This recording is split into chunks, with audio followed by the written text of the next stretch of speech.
ঈদ আসলেই আমরা হুড়মুড়িয়ে ব্র্যান্ডের শোরুমে পাঞ্জাবি কিনতে যাই, কিন্তু কখনো কি পেছনে লুকিয়ে থাকা কারিগরের গল্পটা ভেবে দেখেছি? নতুন পোশাক কেনার আনন্দটাই আলাদা। আমরা বড় বড় শোরুমে যাই, ব্র্যান্ডের নাম দেখি এবং সুন্দর ডিজাইন দেখে দাম দিয়ে কিনে ফেলি।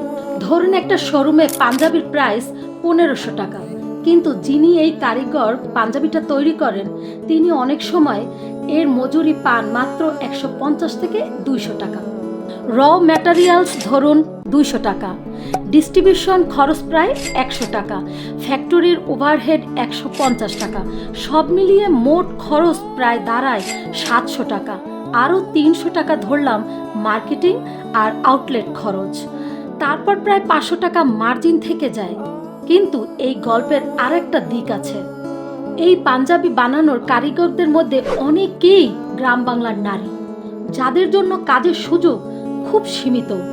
তাই অল্প মজুরিতেই তারা দিনের পর দিন এই কাজ করে যান। ঈদের দিনে আমরা নতুন পোশাক পরে হাসি, কিন্তু সেই পোশাক বানানো মানুষের হাসিটা কি আমরা নিশ্চিত করতে পারছি?